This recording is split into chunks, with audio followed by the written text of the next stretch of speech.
Police की तैनाती, police की मुस्तैदी भी आपको दिखाई जाएगी। इलाके में अन्य जगहों पर भी लोग खुद घर के बाहर बने अवैध स्लैब और सीढ़ियों को तोड़ते दिख रहे हैं। दरअसल अतिक्रमण के मद्देनजर नगरपालिका परिषद ने सख्त रुख अपनाया है। 8 दिन से लगातार दीपासराय, हिंदूपुरा खेड़ा, राय सत्ती, हिलाली, मियां सराय, हातिम सराय में बने जो मकान हैं और जो अवैध तरीके से बनाए गए, चाहे वो अवैध स्लैब हो, चाहे वो अवैध सीढ़ियां हो, सब कुछ ध्वस्त किया जा रहा है। वहीं इस कार्रवाई को लेकर नगरपालिका अधिकारियों ने दावा किया है, जिसकी तस्वीर इस वक्त आप देख रहे हैं, कि इसमें किसी तरह का पक्षपात नहीं किया जा रहा है। जरा फुल स्क्रीन तस्वीर देखिए, कैसे अवैध निर्माण पर बुलडोजर गरज रहा है, पीले पंजे का एक्शन चल रहा है।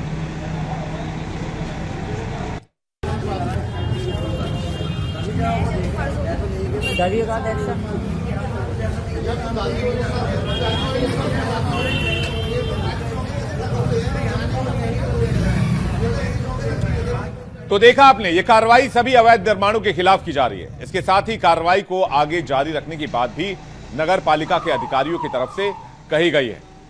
इधर लग रहा है सांसद जियाउर रहमान बर्क के शायद दिन ही अच्छे नहीं चल रहे।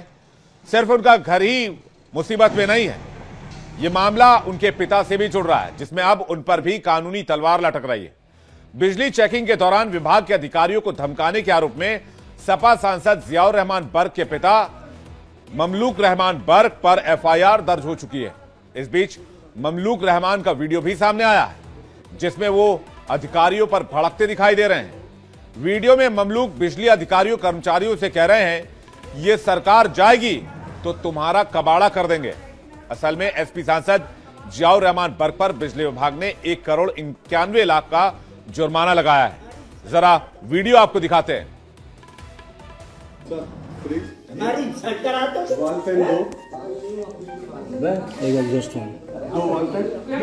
और बदल जाएगा तो ये सरकार रहेगी ना, तो तुम्हारा कबाड़ देख लो सब, देख लो फ्रिज हमारी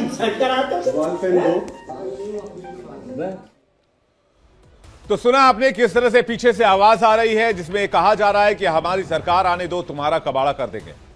जबकि कार्रवाई बिजली चोरी के मामले में की जा रही है। सांसद बर्क पर बिजली चोरी का आरोप लगा है। बिजली विभाग ने उनके खिलाफ एफआईआर भी दर्ज करवाई है। सांसद के घर में 0 मीटर रीडिंग के बाद प्रशासन एक्शन में है। बिजली विभाग की तरफ से उन्हें नोटिस भेजा जाएगा। नोटिस पर 15 दिन में रकम नहीं जमा कराने पर विभाग की तरफ से आरसी जारी की जाएगी। इतना ही नहीं, सपा सांसद बर्क के घर की बिजली भी काट दी गई है। आइए अब आपको सुनवाते हैं कि जिन अभियंताओं को धमकी दी गई, अब उनका इस मामले में क्या कहना है।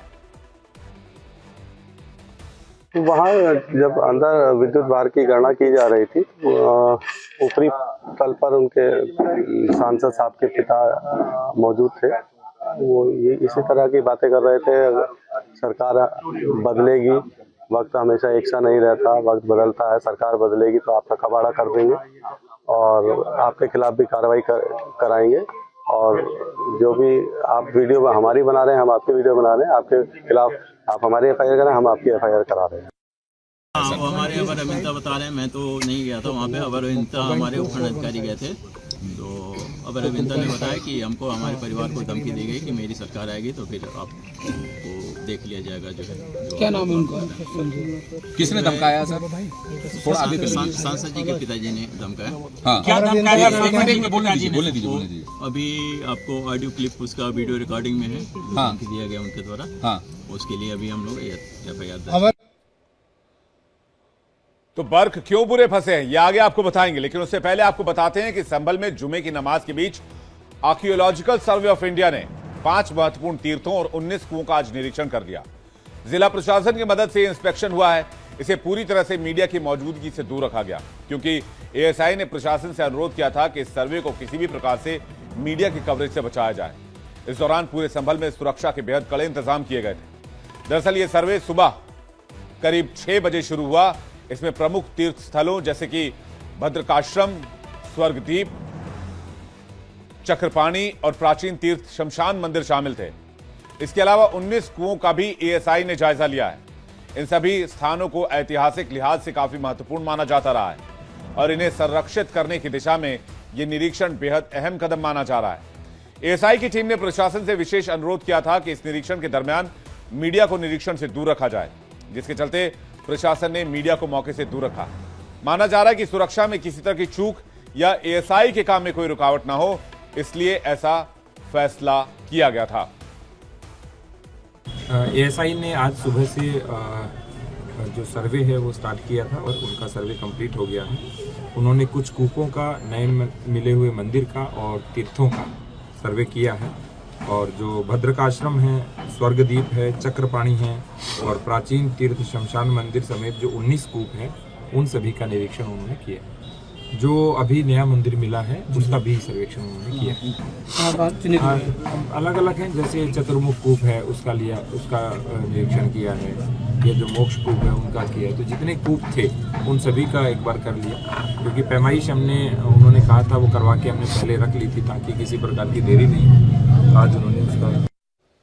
और आइए अब आपको बताते हैं कि एएसआई की टीम ने जो सर्वे किया और जिन ठिकानों की बारीकी से पड़ताल की, जिन कूपों की बारीकी से पड़ताल की, उन कूपों के नाम क्या हैं। चतुर्मुख ब्रह्मकूप, अमृत कूप, अशोक कूप, सप्त सागर कूप, बलि कूप, धर्म कूप, ऋषिकेश कूप, परासर कूप, अकर्म मोचन कूप, धरणी बाराह कूप, भद्रका आश्रम तीर्थ, स्वर्गदीप तीर्थ, सतीमठ, चक्रपाणी तीर्थ, प्राचीन कूप स्थित एक रात वाली मस्जिद के पास और प्राचीन कूप स्थित जामा मस्जिद परिसर के पास, प्राचीन कूप स्थित बाल विद्या मंदिर के सामने, प्राचीन कूप स्थित न्यारियों वाली मस्जिद के पास, प्राचीन कूप स्थित गद्दियों वाला मोहल्ला, प्राचीन कूप स्थित सेठों वाली गली, प्राचीन कूप स्थित एजेंटी चौराहे के पास, प्राचीन मंदिर और कूप स्थित मोहल्ला खग्गूसराय, प्राचीन तीर्थ शमशान मंदिर आर्य कोल्ड स्टोरेज के पास।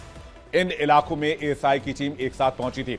इस सर्वे को लेकर संभल में मंदिर के पुजारी शशिकांत शुक्ला क्या कहते हैं वो भी आपको सुनवाते हैं।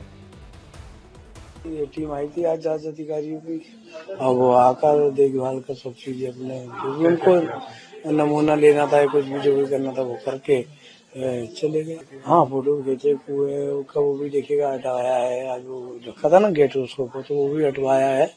और देखिएगा जो भी टीम थी, मुझे कुछ ज्यादा जानकारी तो नहीं आए थे, वो उन्होंने सबको देखभाल के ऊपर चढ़ के सबको देख के फिर चले गए। वहीं संभल में एएसआई की तरफ से किए गए सर्वे को लेकर बीजेपी और विश्व हिंदू परिषद की तरफ से रिएक्शन भी सामने आया है। पार्टी नेता यासिर जलानी और वीएचपी प्रवक्ता विनोद बंसल क्या कह रहे हैं आपको सुनवाते हैं। देखिए, ज़ियाउर रहमान बर्ग जो सांसद हैं उनका इतिहास इसी तरह का रहा है कि सौहार्द को बिगाड़ना, आपस के भाईचारा को खत्म करना। उनके पिताजी तो बहुत ही इस मामले में मशहूर आदमी रहे। वो तो संसद में वंदे मातरम और जो देश के लिए जो राष्ट्रगान है उस पे भी वो प्रश्न चिन्ह उठा लेते थे। तो उनका काम ही है कि अपने आप को कंट्रोवर्शियल चीजों में इन्वॉल्व करके रखना। अब बिजली की चोरी करी है तो बिजली की चोरी अगर पकड़ी जाएगी तो आपको जुर्माना तो देना पड़ेगा। ये तो भारत के किसी भी स्टेट में कोई भी आदमी अगर किसी चीज को इस्तेमाल करके चोरी करता है या दादागिरी करके उसके बदले जो चार्जेस देने होते हैं वो नहीं देता है तो ये अपराध है, और अपराध के खिलाफ तो कार्रवाई होती है। और हमारे मुख्यमंत्री जी अपराधियों को बख्शते नहीं हैं, उनको एक समय देते हैं।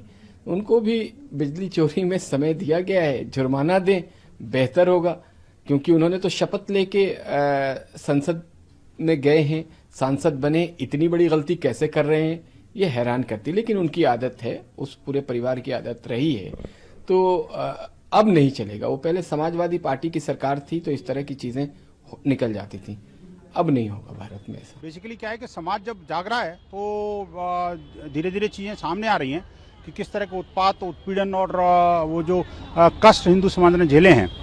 अभी समाज को पता लग रहा है कि आखिरकार अभी हमारे पास एक अनुकूल सरकार, शासन, प्रशासन है जो हमारी बात को सुन भी सकता है। अभी तक तो ये था कि अतिवादियों के साथ, आतंकवादियों के साथ, या जो कहना चाहिए कि भी देश विरोधी और हिंदुद्रोही लोगों के साथ में सरकारें खड़ी होती थी। तो इसलिए समाज जो है वो किसी तरह से एक तो पलायन को मजबूर था, दूसरी तरफ ये कि वो अपनी जो क्लेम, जो राइटफुल क्लेम्स हैं उनको भी फॉरगिव करना सीख गया था। अब नहीं होने वाला। मुझे लगता है कि अब जितने भी मंदिर हैं, जहाँ पर भी हैं, उनको डीक्लेम करने का काम इन इस्लामिक आतताइयों को शुरू कर देना चाहिए। समाज ढूंढ रहा है। और आप देखिए कि अपने आराध्य देव की जो स्वयं प्रकट हो रहे हैं उसको कोई रोक थोड़ी सकता है। जिस तरह से पुलिस को लोगों को उकसाने का जिम्मेदार बताया जा रहा था वो अधूरा सच था। पूरा सच तो यह है कि वजूखाने को लेकर अफवाह फैलाई गई और उसके बाद लोगों को भड़काया गया। इसके बाद लोग वहां पर जमा हुए और फिर जो हुआ उसने न केवल संभल को बल्कि यूपी को और पूरे देश को शर्मसार कर दिया, जिसे ना कभी संभल भूल पाएगा, ना यूपी भूल पाएगा और ना ही कभी देश भूल पाएगा। हालांकि इस हिंसा के बाद जिस तरह से विपक्ष ने सरकार को घेरना शुरू किया और एक के बाद एक आरोप सरकार पर लगाए, उसने इस सियासी मुद्दे पर पुलिस के आरोपों के कटघरे में लाकर खड़ा कर दिया। खासकर यहां के सांसद जियाउर रहमान बर्क ने तो सीधे सीधे पुलिस पर गोली चलाने और जान लेने का आरोप लगा दिया। लेकिन धीरे धीरे एक एक साजिश की परत खुल रही है, परत दर परत सच बाहर आ रहे हैं। बिजली चोरी से लेकर अवैध अतिक्रमण तक उन्होंने यानी कि वहां के सांसद साहब ने कहां हाथ पैर फैला रखे थे। ये सच्चाई अब सामने आ रही है, तस्वीरें भी आपके सामने हैं, जो यह बताने के लिए काफी है कि उजले दामन में दाग छिपाने की छिछली कोशिश की जा रही है ताकि सरकार का ध्यान अपनी कारगुजारियों से हटाकर उसके महकमे की तरफ शिफ्ट किया जा सके। संभल सांसद जियाउर रहमान बर्क पिछले कई दिनों से विवादों में घिरे हुए हैं। सरकार के खिलाफ मोर्चा खोलने वाले बर्क को लेकर सरकार भी सख्त तेवर अपना रही है, जिसका नतीजा यह है कि अब बुलडोजर बर्क के घर तक पहुंच चुका है और वहां पर अतिक्रमण को हटाने की कोशिश शुरू हुई है। दरअसल यहां नगरपालिका की टीम ने दीपासराय में मौजूद सांसद जियाउर रहमान बर्क के आवास पर भी बुलडोजर चलवाया। नए आवास के बाहर बनी अवैध सीढ़ियों को बुलडोजर की मदद से हटाया गया। इस दौरान पुलिस बल भी मौके पर तैनात रहा ताकि हंगामे की सूरत में हालात को काबू किया जा सके। वहीं इलाके में अन्य लोगों ने भी, मैं आपको बुलडोजर की तस्वीर भी दिखाता हूं किस तरह से बुलडोजर का एक्शन उस जगह पर हो रहा था। ये देखिए जो तस्वीर इस वक्त आप देख रहे हैं, इस तस्वीर में पुलिस की तैनाती, पुलिस की मुस्तैदी भी आपको दिखाई जाएगी। इलाके में अन्य जगहों पर भी लोग खुद घर के बाहर बने अवैध स्लैब और सीढ़ियों को तोड़ते दिख रहे हैं। दरअसल अतिक्रमण